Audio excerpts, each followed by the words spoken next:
Assalamualaikum warahmatullahi wabarakatuh. Alhamdulillahi hamdan syakirin, hamdan naimin, hamdan yuafi ni'mahu wa yukafi mazidah. Ya Rabbana lakal hamdu kama yanbaghi li jalali wajhikal karim wa adimi sultanik. Allahumma sholli wa sallim ala nabiyina Muhammadin wa ala alihi wa ashabihi ajmain. Asyhadu an la ilaha illallah wa asyhadu anna Muhammadar Rasulullah. Raditu billahi rabba wa bil islami dina wa bi Muhammadin sallallahu alaihi wasallam nabiyya wa rasulah. Amma ba'd.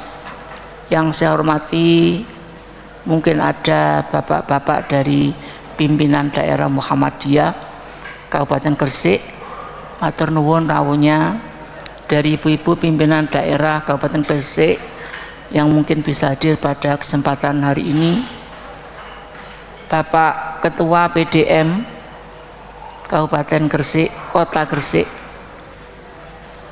Kabupaten ya Pak ya, Kabupaten Gresik, Ibu Ketua PDA, Ibu Ketua PCA yang sudah memberikan sambutan tadi, seluruh hadirin jamaah pengajian Ahad pagi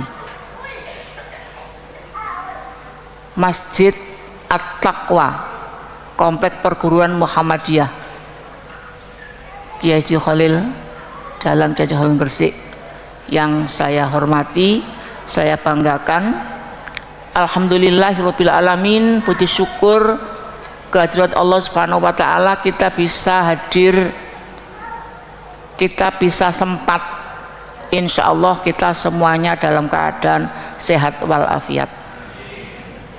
Mudah-mudahan kesehatan kita terus terjaga, karena rupanya lagi pada musim batuk pilek bapil.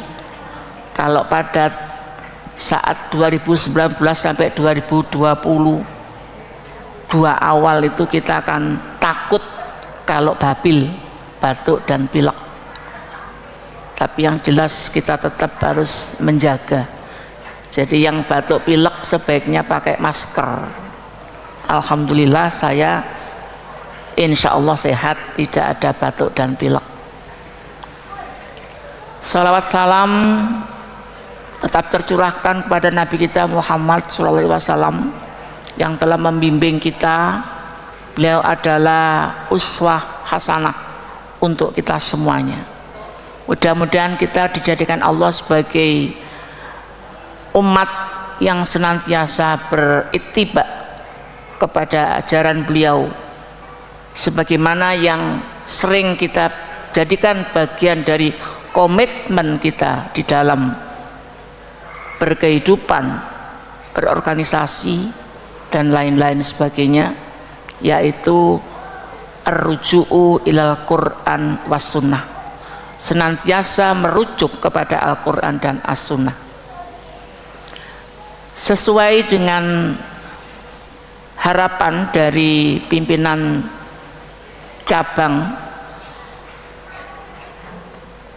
cabang Muhammadiyah PCM dan PCA Gresik, saya hari ini diminta untuk mengisi Ahad pagi. Memang Ahad pagi itu alhamdulillah menjadi kultur budaya positif bagi seluruh persyarikatan yang ada di Jawa Timur, karena kami beberapa kali mendapat undangan di Tuban, di Ponorogo, kemarin dari menjelang puasa di Universitas Muhammadiyah Ponorogo di Al-Manar,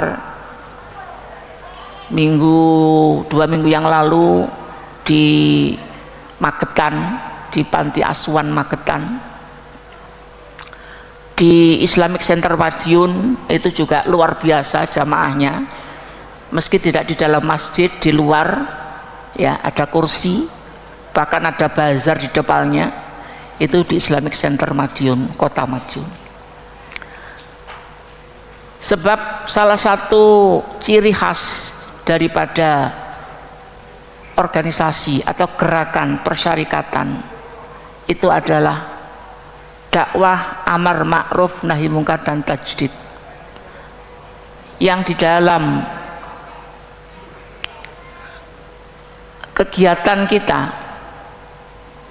di tengah-tengah kehidupan masyarakat itu dicirikan dengan adanya pengajian. Makanya di Aisyah itu ada namanya GPM yang berseragam, mohon artinya apa Bu? Kepanjangannya Gerakan Perempuan Mengaji, Pak. Saya nggak tahu, di sini bikin aja istilah Gerakan Laki-laki Mengaji, karena perempuan sudah lebih dulu membuat istilah itu. Mungkin ini merupakan ciri khas, salah satu bentuk dari amal usaha persyarikatan khususnya Aisyah itu adalah adanya kelompok pengajian. Tidak punya amal usaha yang lain, tidak apa-apa, minimal ada kelompok pengajian. Bahkan di dalam awal kehadiran Aisyah itu oleh Kiai Haji Ahmad Dahlan dibuatkan sebuah sarana yang bernama napa Bu? Loh, nggak tahu napa Bu? Sopo Tresno. Kemutan Bu, lali kabeh gitu. Kemutan Pak, napa Sopo Tresno Pak?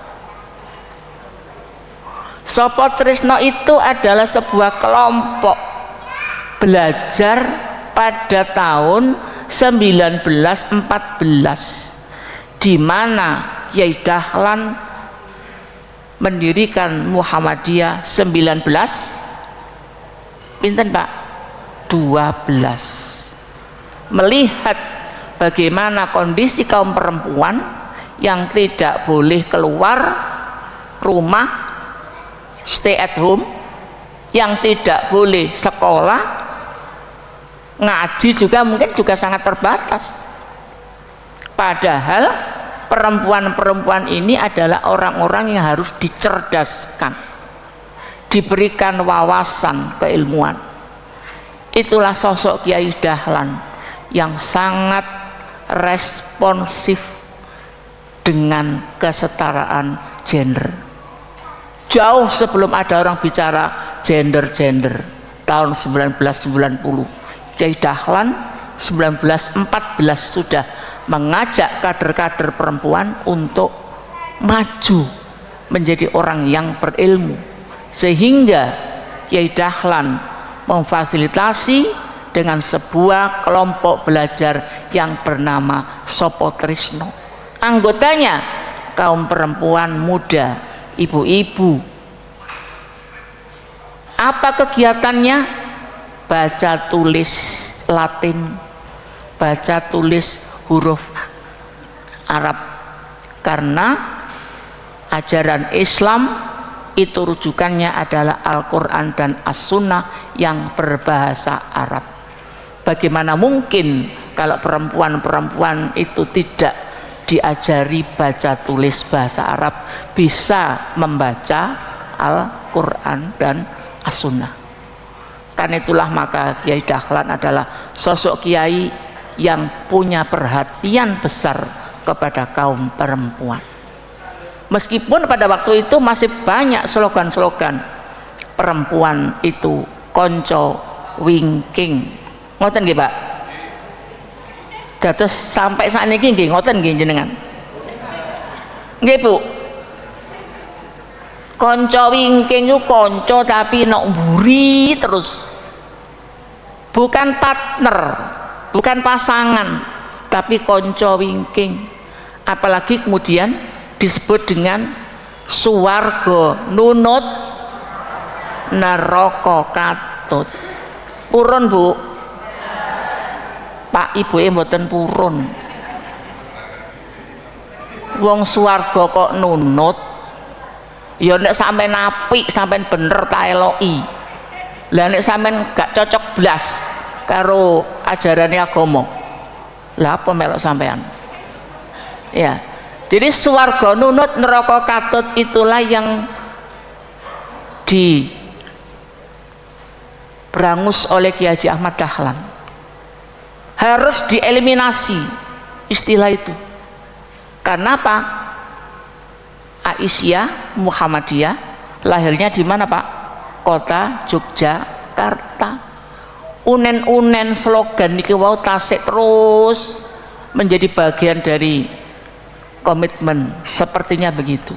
Maka ini harus ditepis, dibuang jauh-jauh. Karena apa? Nggak cocok dengan ajaran Al-Quran.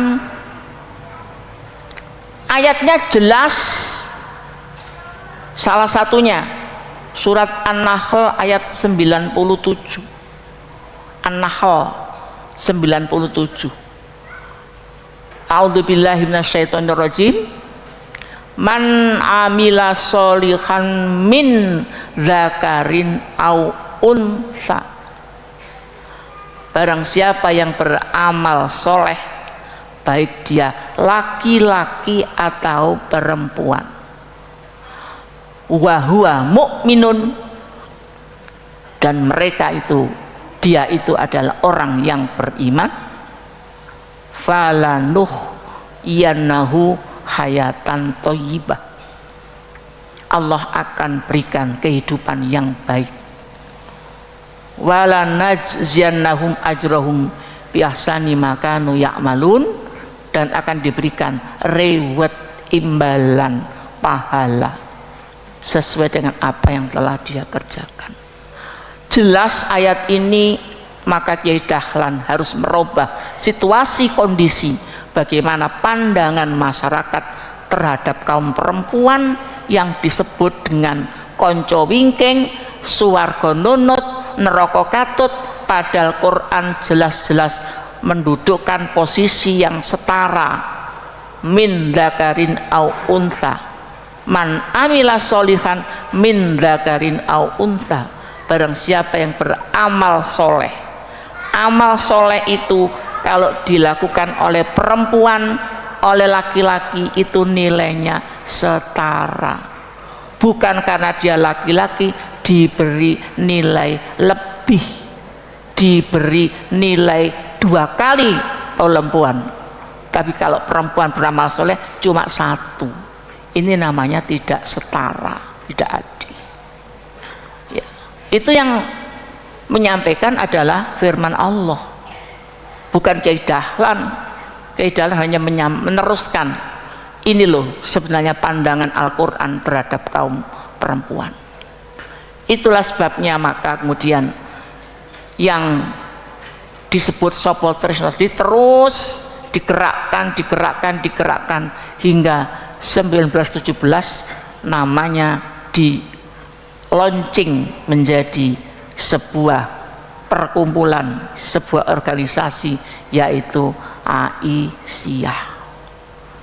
Makanya kalau ibu-ibu Aisyah yang aktif baca ADART, ngoten nggih Bu, mungkin dipatosi ya tentang definisinya apa sih Aisyah itu.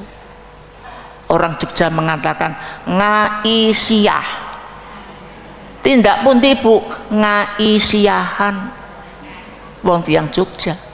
Saya punya Bu tetangga di Surabaya, kalau pengajian itu selalu pakai seragam, padahal ini bukan komunitasnya Muhammadiyah. Satu ibu itu saya titeni, saya sendiri nggak pakai seragam. Waktu ketemu beliau saya tanya, Bu, jenengan kok nggak ada seragam Aisyah? Enggak Bu, niki lah seragamnya pengaosan. Ini Bu seragamnya pengaosan. Menurut dia nggak apa-apa, bagus. Berarti dia itu sudah melekat baju logo seragam Aisyah itu adalah biasa dipakai untuk pengajian. Ya, kita terima itu sejauh itu pemahaman dia. Karena memang apa? Aisyah itu dikenal dengan gerakan perempuan mengaji. Tapi apa hanya mengaji itu saja? Tidak.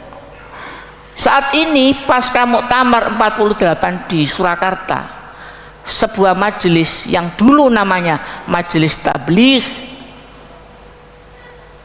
jarene ibu-ibu, majelis tablek enten cara Arab diwaca ini mboten enten. Aslinya Majelis Tabligh, sekarang ditambah Majelis Tabligh dan Ketarjihan. Kenapa Muhammadiyah punya majelis tarjih tapi Aisyah kok ndak nyantol blas? Kapan kajian-kajian tarjih itu dilakukan?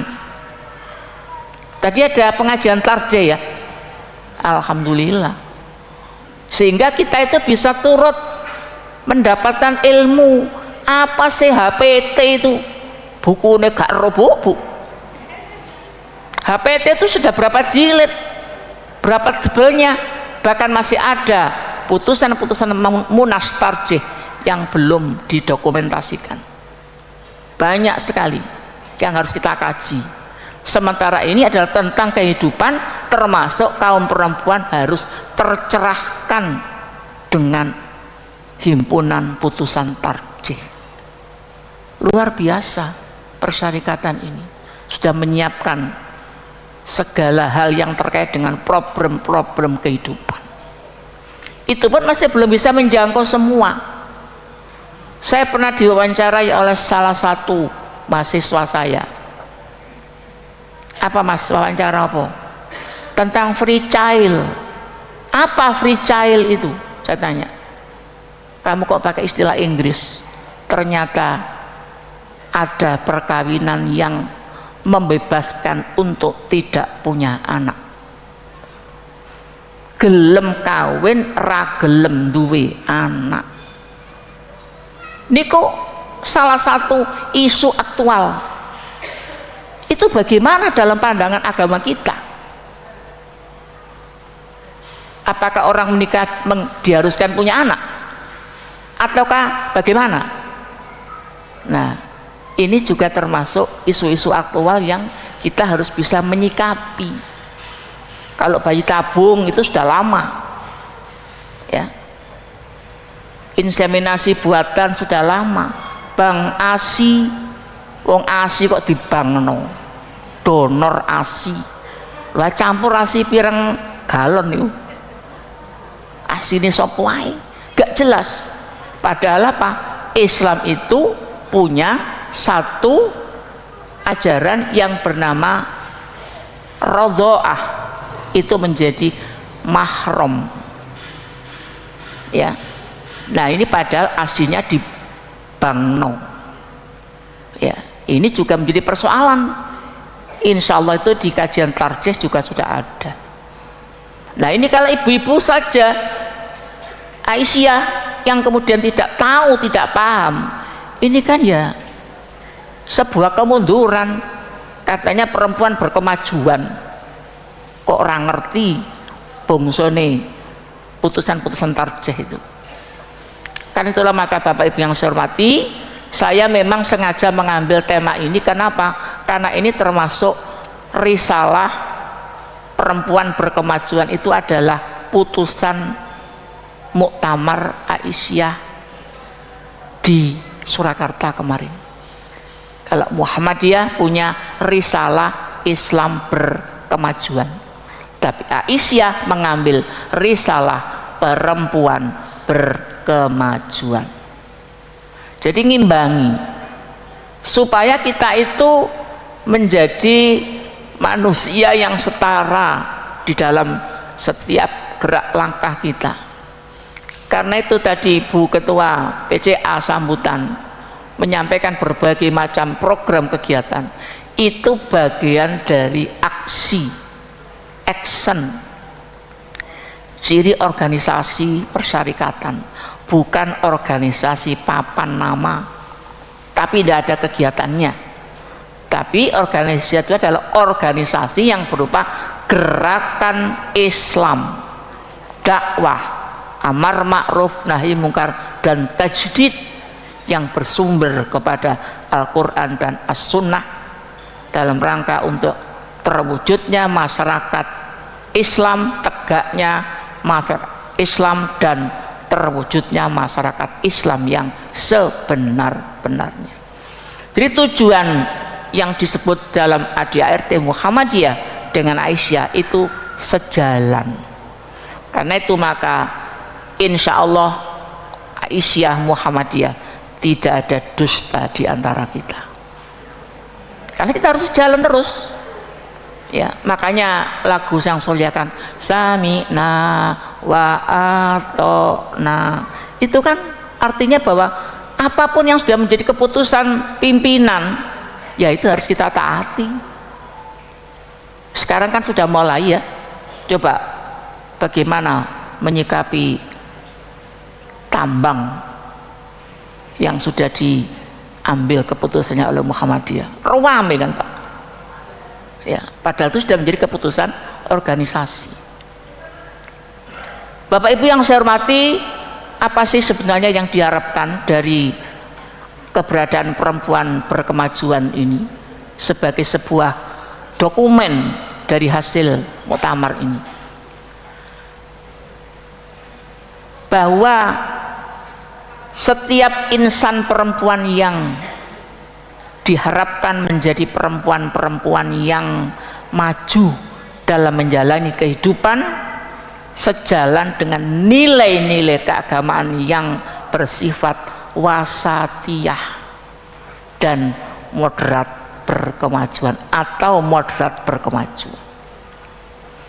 Kita ini organisasi yang mengambil pilihan faham Islam wasatiyah, tengah-tengah,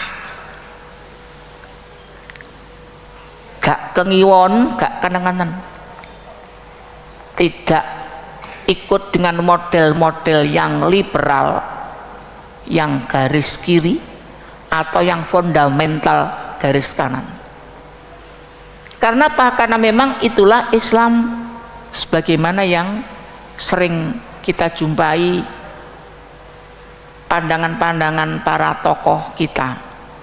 Bagaimana Prof. Haidar Nasir, Ketua Pimpinan Pusat Muhammadiyah, itu kalau memberikan arahan itu kan sejuk, enak, tidak muntap, apa muntap itu ya?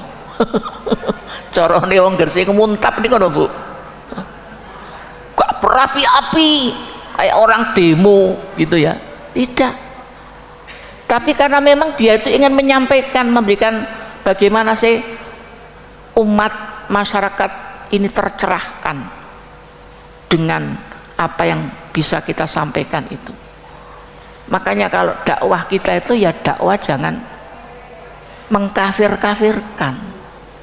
Nanti jadinya Melayu kabeh Pak jamaah. Saya pernah diberitahu sama salah satu masjid di wilayah Jawa Timur bagian selatannya Bangil. Bu, kemarin itu kami ada yang ceramah di sini. Kawereng Bu sing ceramah. Kereng Pak. Nggih. Dugi niku wis ancamane neraka. Ya, diluk-diluk ngono. Bid'ah. Terus bagaimana Pak? Begitu itu. Mungkin penjelasannya Bu gak sejuk belas. Padahal Bu ngeramut jamaah itu subhanallah. Kudu hati-hati. Apalagi sini daerah minoritas. Ngeramutnya swara jare tak mire bareng ketekan ustadz dewantem kabeh wis. Gini ki sakniki akhir tepak jenengan dugi tweetik sing teko gara-gara wingi. Nah, ini kan sangat sayang. Karena apa? Karena memang kita ini butuh pencerahan yang sejuk. Dakwah kita itu kan ud'u ila sabili rabbika bil hikmah. Ajaklah mereka kepada jalan Tuhanmu dengan bijak. Ya, dengan bijak. Wal mau idotil hasanah, dan dengan apa Bu? Advis yang baik. Mau idoh hasanah.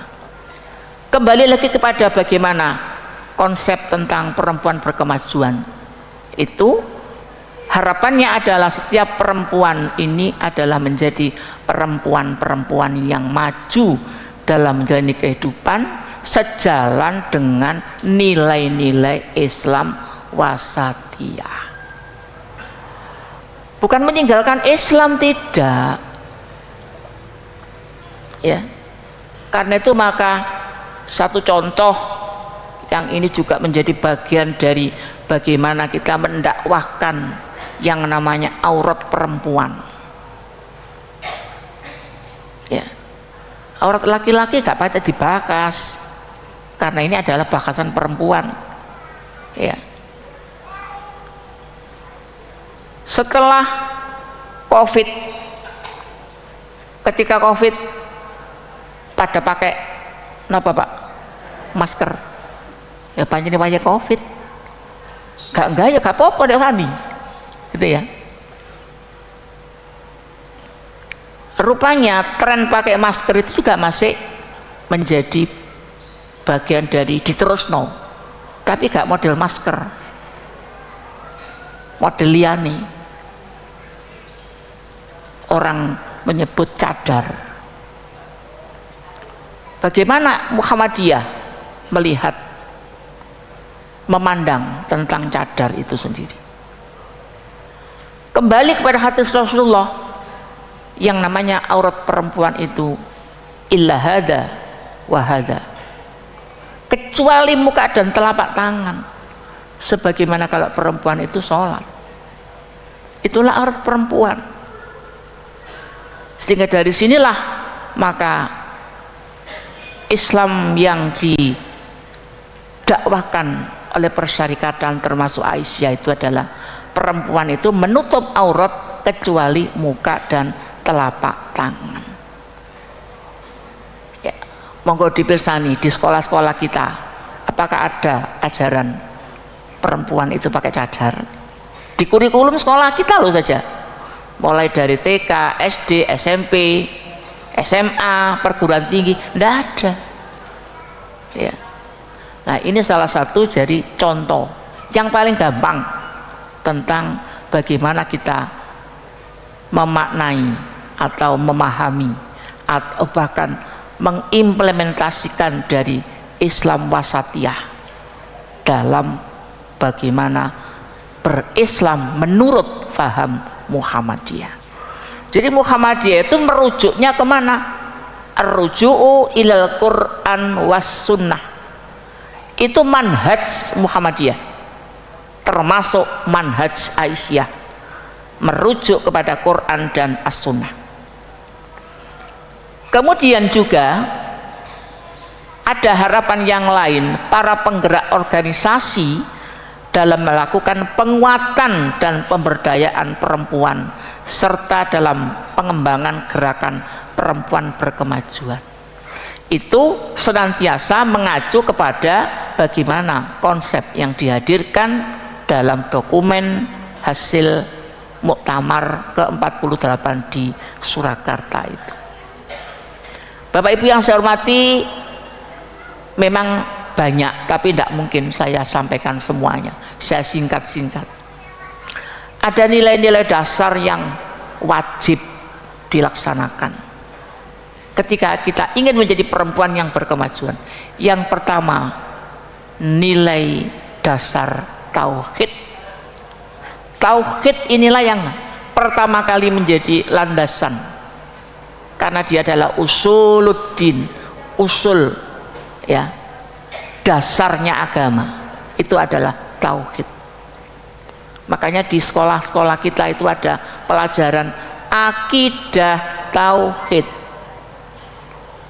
karena gak cukup jam pelajaran nih digandeng akidah tauhid. Nah tauhid dewi, akidah dewi entek pelajaran di sekolahan nggih. Karena sekolah Muhammadiyah itu kan sekolah yang kurikulumnya gemuk sampai muridnya ku termehek-mehek mulai sekolah itu. Nanti ada pelajaran AIK, Al-Islam dan Kemuhammadiyaan. Isinya ya pelajaran-pelajaran Al-Islam ditambah Kemuhammadiyaan. Ya. Nah, jadi tauhid juga menjadi dasar, ya, nilai dasar perempuan berkemajuan. Perempuan berkemajuan tidak boleh anti tauhid, tidak boleh meninggalkan kalimat la ilaha illallah Muhammadur Rasulullah. Makanya menjadi bagian dari logo persyarikatan kita. Dalam bendera logonya kan begitu, ya, ada sinar yang di dalamnya itu ada tulisan asyhadu alla ilaha illallah wa asyhadu anna Muhammadar Rasulullah. Ya, itu bukan sekedar logo, tapi harus bagaimana itu menjadi bagian dari kehidupan kita, kehidupan pribadi, kehidupan kita dalam berkeluarga, kehidupan kita dalam bermasyarakat. Itu harus berlandaskan akidah tauhid. Yang kedua adalah nilai dasar keadilan.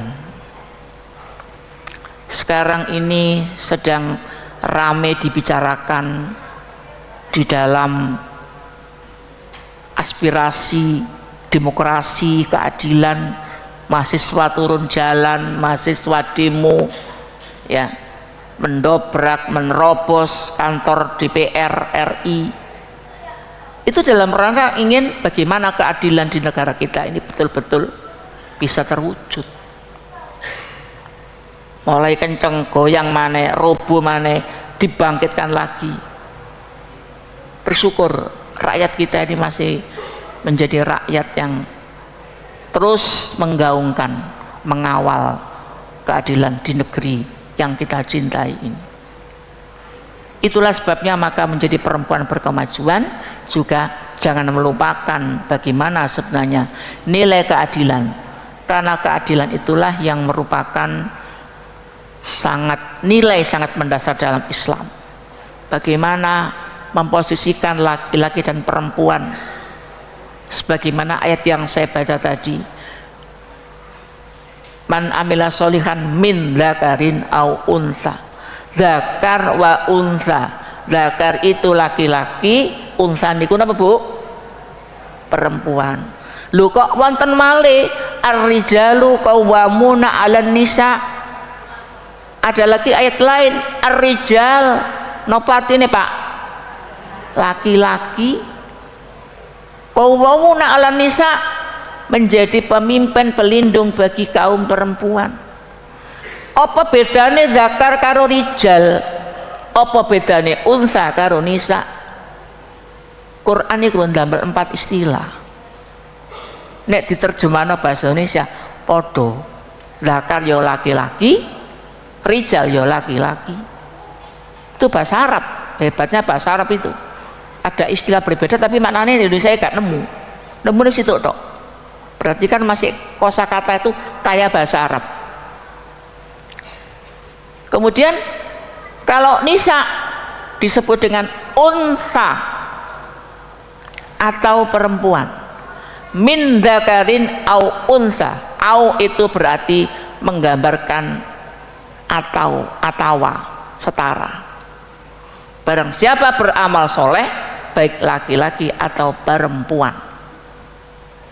Tapi kalau ayat yang kedua, ar-rijalu qawwamuna 'alan nisa, surat An-Nisa 34. Bima fadlallahu ba'dhum 'ala ba'dhin bima anfaqu min amalihim. Selanjutnya fasolihatu qanitatun hafidhun lil ghaibi bima hafidhallah, dan seterusnya. Itu ayat tentang bagaimana kehidupan perempuan di dalam keluarga. Ada peran-peran rijal, ada peran-peran nisa.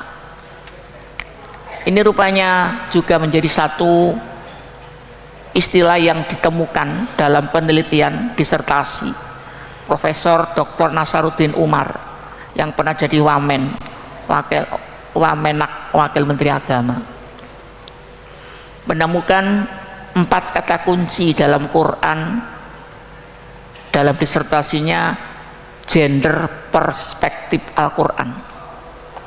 Kalau zakar dan unsa menurut penelitian dia, ya, dengan menghabiskan seluruh lembaran Al-Quran itu dicari 4 kata kunci itu ketemunya. Zakar dan unsa itu digunakan untuk menjelaskan anatomi biologis. Ya. Jadi peran yang terkait dengan anatomi biologis apa? Ya jenis kelamin itu. Kalau laki-laki punya testis, punya penis, itu laki-laki. Perempuan nggak punya dan nggak mau dikasih, ditukar juga nggak bisa. Kalau perempuan ya punya payudara, bisa produksi ASI, punya vagina, punya rahim, nggak bakal mau bapak-bapak diberi rahim karena ada konsekuensi hamil. Inilah yang kemudian ketika ibu-ibu capek, Pak gantian Pak, pegel aku durung 2 tahun loh Pak, metu maneh mau Pak gantian, gak kira gelem. Wahnan ala wahnin, rono abot rene abot, rono soro mene soro. Allah itu adil, sudah memberikan kodrat perempuan itu hamil, melahirkan, memberikan ASI, menyusui maksudnya itu ya. Nah ini yang kemudian ternyata laki-laki tidak bisa. Piye carane gawe rahim? Ada seseorang operasi ganti kelamin. Sinten Pak? Bu sinten? Lu sampean kok ero Bu? Kok ero nek ganti asale apa? Asale apa Bu? Laki-laki. Oh sampean tahu dikandani ta?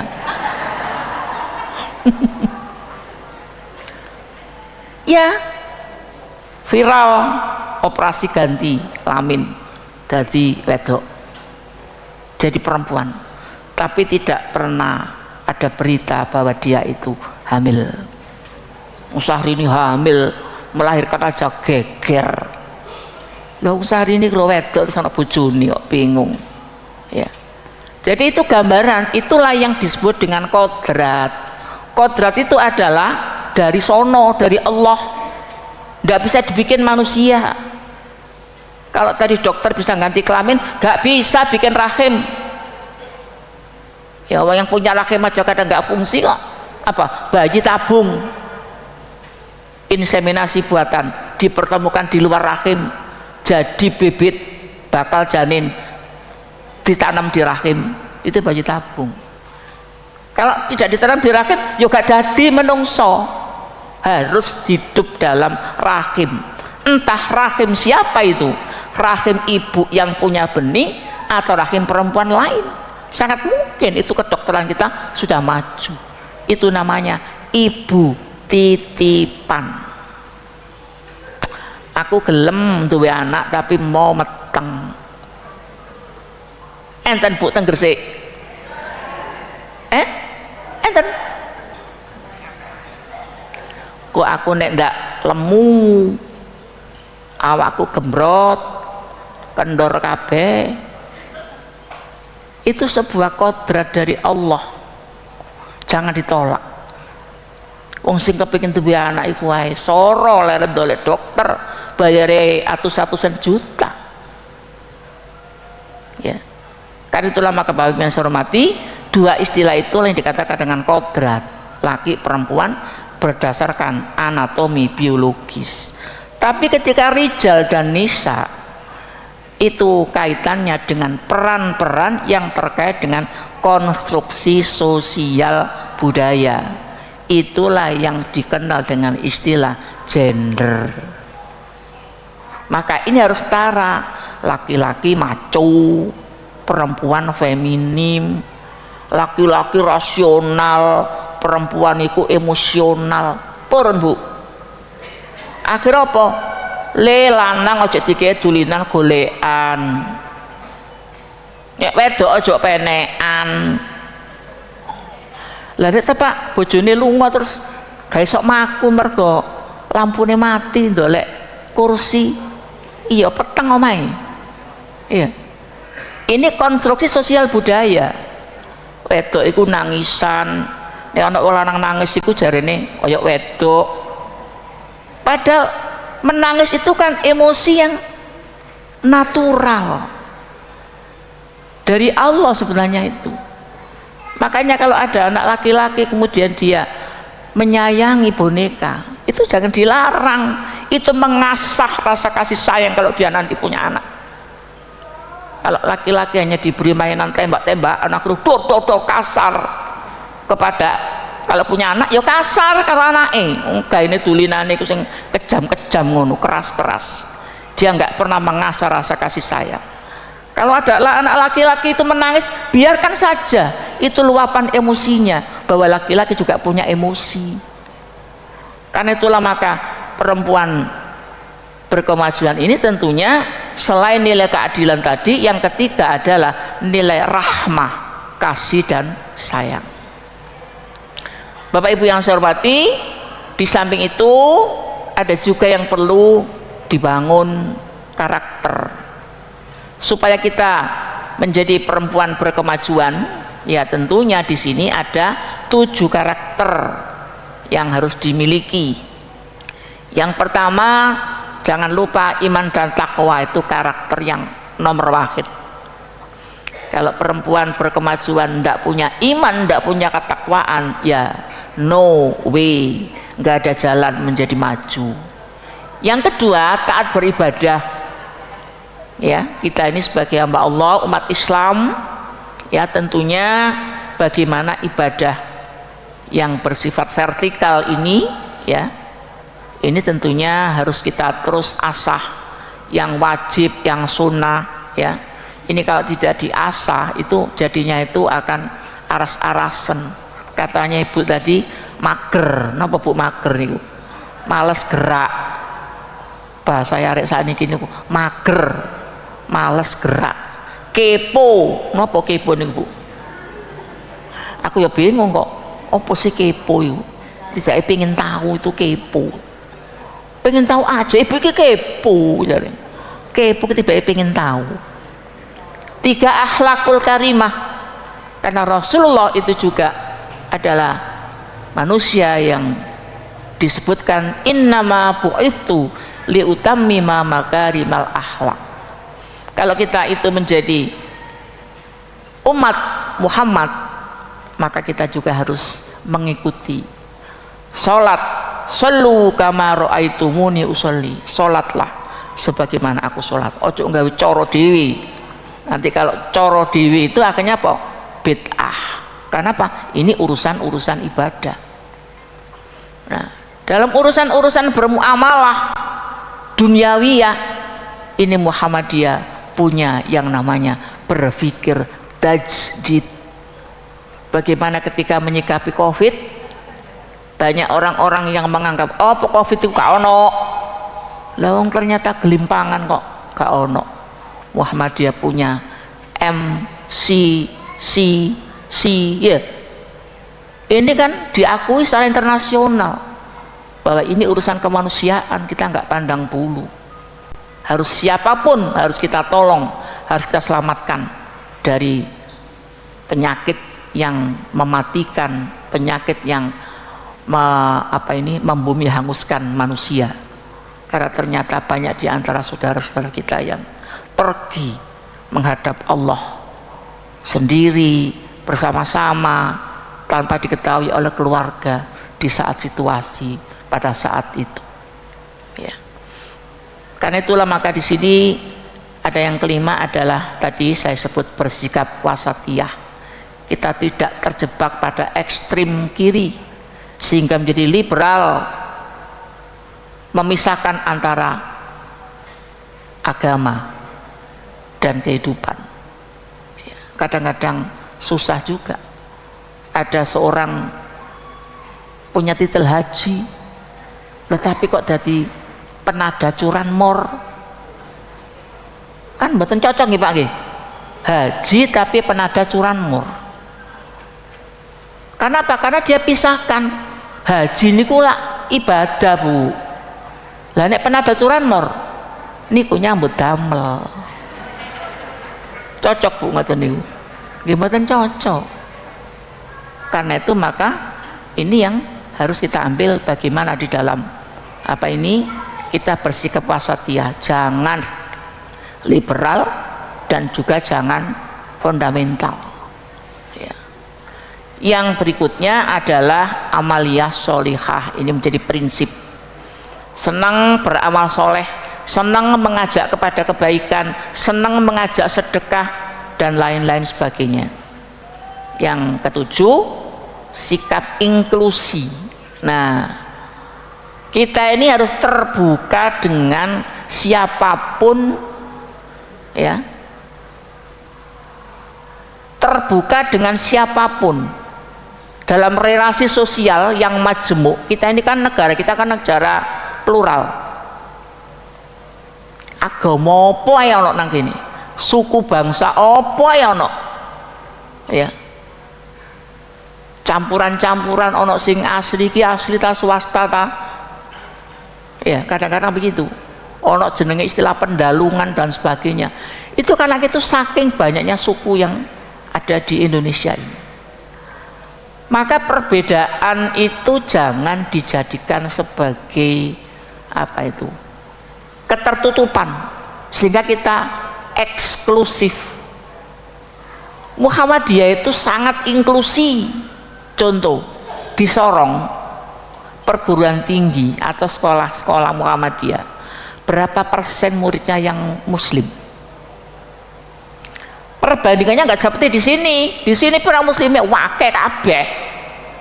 Gresik, pemane kota santri. Ya. Tapi di sana 70% itu nonis. Kenapa Bu nonis? Non Islam. Hanya Islam 30%. Makanya di sana di komplek itu ada masjid, ada juga termasuk sarana ibadah agama lain. Loh, boleh ya sekolah di sini? Loh, kenapa nggak boleh? Karena pendidikan itu adalah hak semua anak bangsa.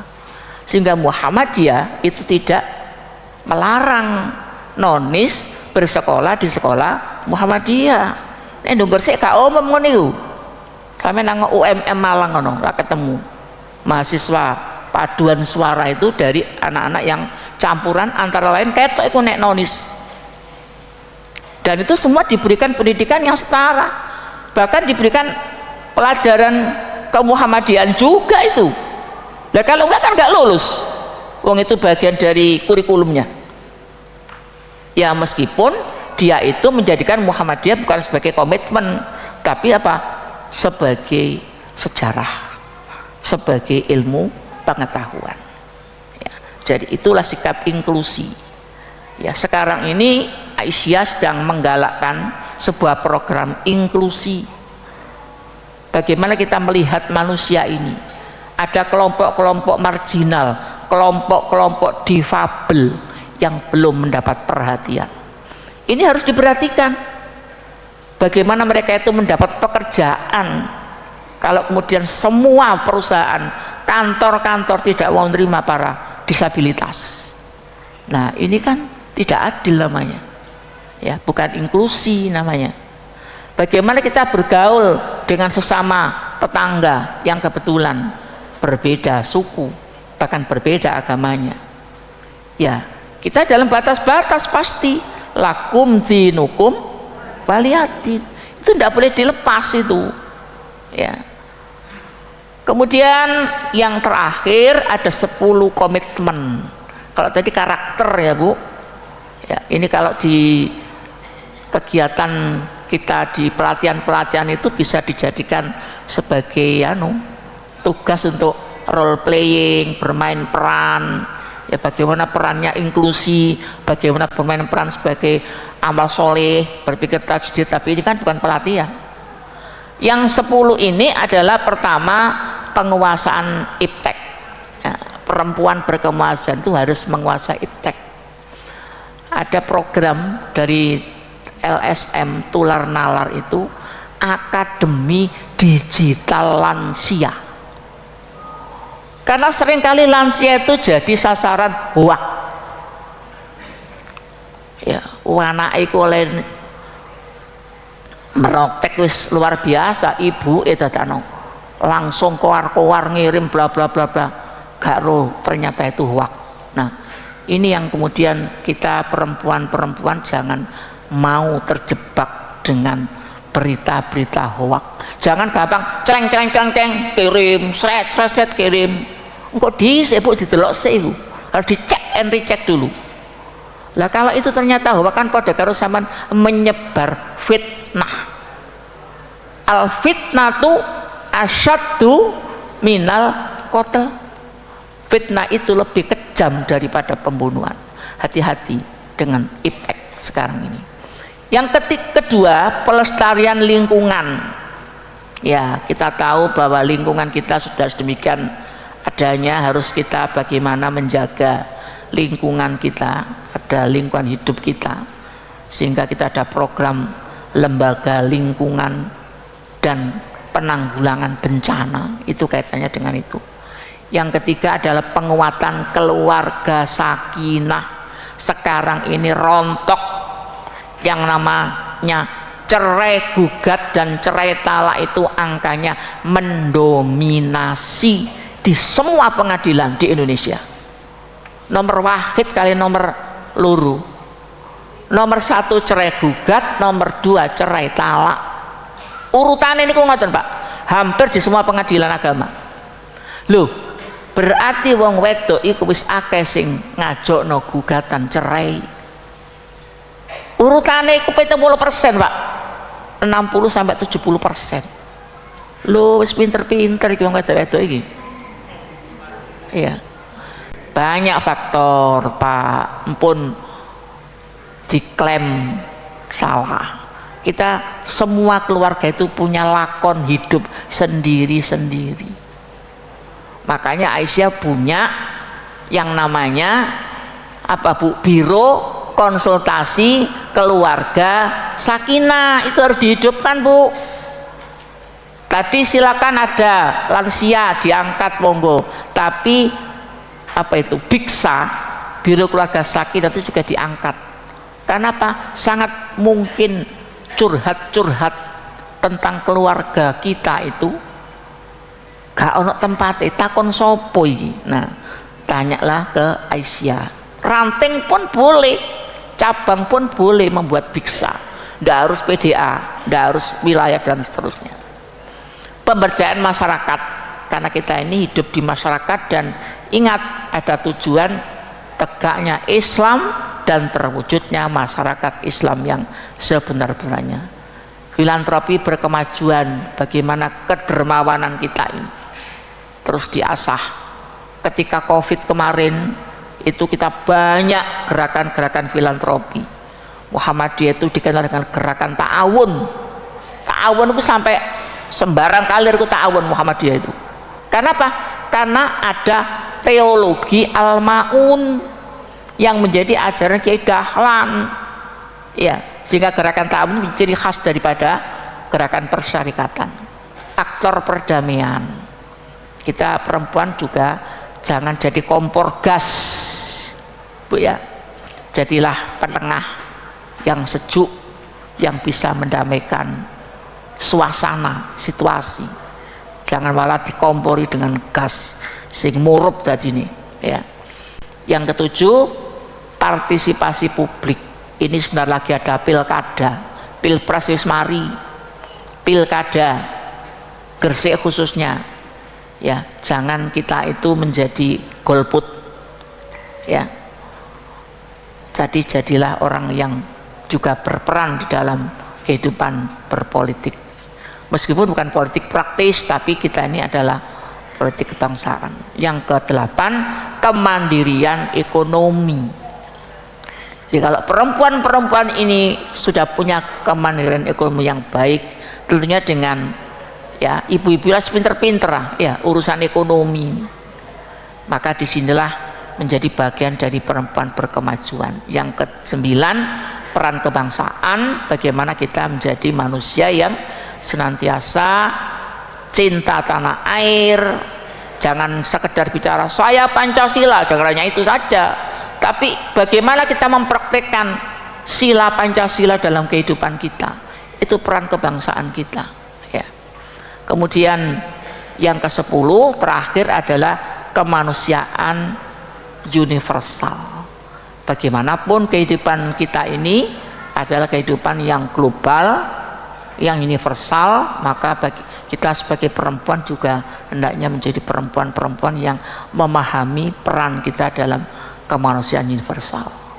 Saya kira itu Bapak Ibu yang saya hormati, yang dapat saya sampaikan, mudah-mudahan ada manfaat. Kok sampai jam 8 ya?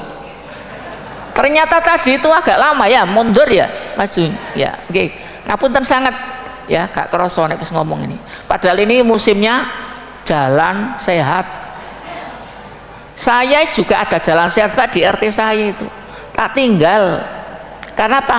Lebih dulu takmir inden waktu saya di sini. Jadi jalan sehatnya tak tinggal, gak oleh hadiah kupon yo gak popo.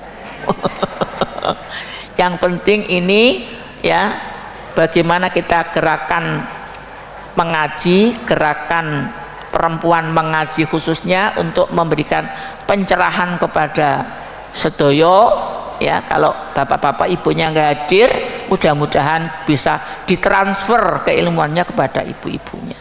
Ibu-ibunya yang bapaknya nggak hadir juga begitu ya, tapi dengan cara mentang-mentang loh Bu, aku mau oleh ngaji ini judulnya, nah, sampean kudu ngene ndak boleh.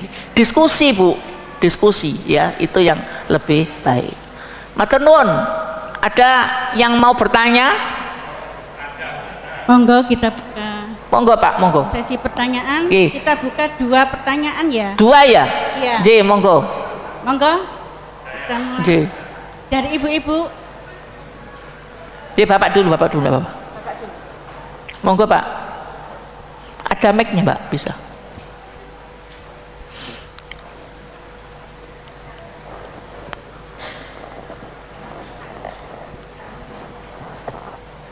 Terima kasih Ustazah Dr. Anda Dalila atas waktunya. Kami dari PRM 4 Randu Agung, Ustazah, yang biasanya tidak pernah disebutkan di dalam nggak pernah datang, sekarang datang gitu Pak? Pembawa acara Ustazah. Biasanya yang disebutkan hanya PDM, dan PDA saja, dan Aisyah Ustazah. Ini kasihan sekali Ustazah. Saya Santipo Ustazah, santri sepuh yang dari Randu Agung Ustazah. Tadi disebutkan di surat An-Nahl 97 Ustazah ya, Allah akan memberikan amalan yang baik, dan juga disebutkan bahwa berdakwah dengan cara hikmah dan yang baik Ustazah, disebutkan seperti itu ya. Tetapi kita itu dianjurkan Ustazah, jadilah orang yang paling ikhlas, bukan orang yang paling baik. Karena dalam berbuat baik belum tentu ada keikhlasan Ustazah, tetapi di dalam keikhlasan sudah pasti ada kebaikan Ustazah. Nah, di sini saya mohon pencerahannya antara ikhlas dan baik itu Ustazah. Mana yang harus didahulukan? Terima kasih Ustazah. Nggih. Sampun Pak. Nggih. Setunggal mawon Pak, mboten cekap waktu nih Pak. Selak luwe Pak niku, saken sing masak niku. Maksudnya titik edang ngono lho maksudnya waktunya. Nggih, matur nuwun. Sementara dulu ya Bu. Sudah ada. Nggih. Bapak dari PCM Randu Agung.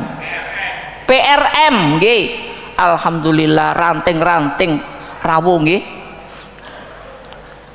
Jadi memang dalam kehidupan kita yang tadi saya baca itu tadi, man amila solihan, barang siapa beramal soleh. Ya konteksnya itu memang amal soleh Pak, bukan amal ikhlas dalam ayat itu. Barang siapa beramal soleh, ya amal soleh itu ya amal kebaikan. Dakwah itu adalah yad'una ilal khair, mengajak kepada kebaikan, bukan yad'una ilal ikhlas, gitu ya. Ini satu istilah yang sering disebut dengan Pak Din Samsudin. Dakwah itu apa? Yad'una ilal khair, ya bukan hanya Pak Din, yang lain-lain juga, mengajak kepada kebaikan. Orang yang belum baik diajak kepada menjadi baik, ya. Memang di dalam mengajak kepada kebaikan itu dibutuhkan sikap, rasa, ikhlas. Kalau kita tidak mukhlisina lahuddin, ya gak budal Pak, sampean tutuk kene gak tutuk kene Pak, sampean gak ikhlas. Lapo ado-ado aku wong ranting kok adik sing ceramah wedok pisan. Bisa begitu. Jadi makanya yang disebut dengan bagaimana amal soleh itu konteksnya adalah amal kebajikan. Setiap amal yang niatnya itu lillah, lillah itu apa? Karena Allah, garisnya itu tidak melanggar larangan Allah, targetnya mardhotillah. Apa saja itu? Bapak rawuh ke sini, niatnya apa Pak? Lillah, nopo lil masjid, nah nopo lil dalila, ya nama saya kan dalila tadi. Jadi yang penting itu niatnya itu lillah, itu ikhlas Pak, gitu loh. Ya lillah itu ikhlas. Jenengan itu kalau poso kan ngoten, wonten lillahi ta'ala ngoten nggih. Meskipun dalam batin garisnya itu amal soleh, tidak melanggar, tidak menyimpang, sejalan dengan ajaran-ajaran Allah dan Rasulnya, dan kita punya keinginan itu adalah mardhotillah, itu amal soleh. Kira-kira ikhlas betul-betul mboten Mbak? Melebet. Jadi makanya mengajak kepada kebaikan itu juga harus disertai dengan lillah. Mboten adik sing didhisikno, nggih, itu akan ngikut. Ketika kita mengajak kepada kebaikan, ngikut Pak. Apalagi kalau nahi mungkar Pak, kalau enggak betul-betul ikhlas kemudian sungguh-sungguh semangat, angel. Makanya seringkali dakwah itu sing enak amar makruf, ini lho janang masjid. Kok apik kabeh iki pisan. Sungguh ana sing gak apik ya titik-titik ngono ae. Kari dandane titik-titik ngono, moles-moles. Tapi nahi mungkar yang berat. Mana ada dakwah di lokalisasi? Kerso Pak. Ketika program Aisyah ngeriko cabang Randu Agung Pak. Jenengan dijak. Dakwah di rutan, rumah tahanan, itu termasuk itu termasuk nahi mungkar. Ibu-ibu ini lho ngurusi anak jalanan, anjal, Tuban itu punya program apa Bu? Sasarannya itu anak-anak pang nih lho. Anak pang niku napa Pak? Arek sing ireng-ireng, kelambine ireng, duduk sing kelambi ireng kene lho ya. Pak Komari katut lho. Tapi awake dipoles ireng, napa malih? Rambute ya sampai di keluncum ireng, sampai untune ya ireng. Pinggir perapatan niku pang namanya. Niku arek bener ta arek gak bener? Loh, gak iso ngarani mungkin gak ero kok. Itu dikumpulkan sama Aisyah Tuban, diberi pelatihan. Itu nahi mungkar. Coba angger sik nek wani. Gresik itu kan banyak itu anak-anak di perempatan itu. Itu semua itu apa? Sasaran dakwah kita. Makanya Muhammadiyah punya program, punya majelis apa itu? Dakwah LDK, lembaga dakwah khusus. Nek dakwah ngene-ngene iki dakwah umum iki. Sing angel iku dakwah khusus. Orang-orang marginal, anak-anak pang, ada lagi perempuan-perempuan di lokalisasi. Kira-kira perempuan-perempuan di lokalisasi, do kene ono enggak saiki ya lokalisasi? Kaya wis gak sampe ke rumah aku wisan. Iya. Ini juga perlu. Makanya ada juga kelompok pengajian atau katakanlah apa itu biasanya? Sosialita. Oh, ini orang kota Pak. Sosialita itu kelompok pengajian ibu-ibu para agnia, duwe-duwe akeh ya, kelambine matching ya, belum lagi nanti harga tasnya itu bersaing. Kalau bapak-bapak lihat ngono iki artis ta jamaah pengajian sampean mesti gak iso merem sampean ndelok saking ngayune sing melok iku. Di mana pengajiannya? Di hotel-hotel, tapi pengajian itu bagaimana itu ya kelompok khusus Pak. Itu ngajine gak podo karo sing umum, seje karo bangsane pengajiane PKK ngono seje, pengajiane ibu-ibu ranting seje. Ini perempuan semua jamaahnya. Saya pernah disuruh ngisi jelang buka puasa di sebuah hotel di Surabaya. Mbok, si ayu-ayu nih wong isi ngaji. Ya glowing kabeh. Kelambine apik-apik kabeh. Kaya aneh dijak ngaji gak sampe ngereken ambek sing ngaji, isine ngaji mau. Botone ketemu koncone terus mari ngobrol-ngobrol. Nah, ngene iki gak gampang. Tapi mereka mengundang anak panti asuhan. Akhirnya, yo saya bersama anak panti asuhan saja. Di mengane kuno gak sampai ngereken. Ya. Ini susah ini. Amar ma'ruf untuk kelompok-kelompok khusus itu. Ya. Jadi, ngoten nggih Pak nggih jawabane. Jadi ketika kita yad'una ilal khair, berbuat mengajak kebaikan atau kemudian berbuat amal soleh, pasti ikhlas itu mengikut dengan sendirinya. Matur nuwun. Ya, monggo ada lagi? Monggo sesi kedua dari ibu-ibu. Cukup? Nggih, pun. Sudah jam 8:04.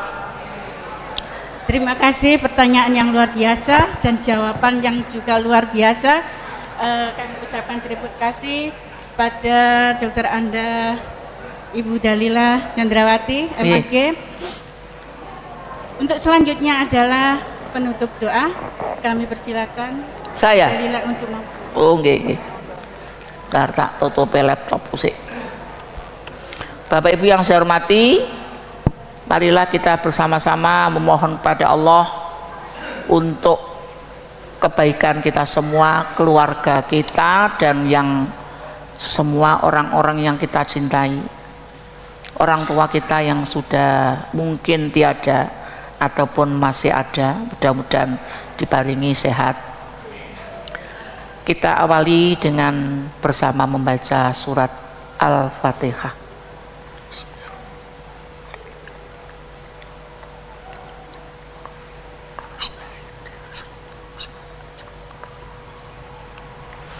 Bismillahirrahmanirrahim. Alhamdulillahi hamdan syakirin, hamdan na'imin, hamdan yuafi nikmahu wa yukafi mazidah. Ya Rabbana lakal hamdu kama yanbaghi li jalali wajhikal karim wa azimi sultanik.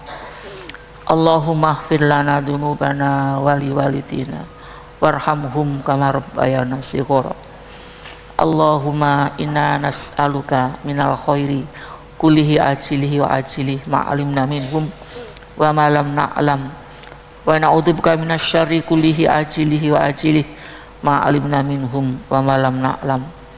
Allahumma inna nas'alukal jannah wa ma qarraba ilaiha min qaulin wa amalin wa na'udzubika minan nar wa ma qarraba ilaiha min qaulin wa amalin. Allahumma inna nas'aluka salamatan fid din wa afiatan fil jasad wa ziyadatan fil ilmi wa barakatan fil rizqi wa taubatan qoblal maut wa rahmatan indal maut wa maghfiratan ba'dal maut. Allahumma hawwin alaina fi sakaratil maut wa najatan minan nar wal afwa indal hisab. Allahumma inna nas'aluka ridhaka wal jannah wa na'udzubika min sakhatika wan nar.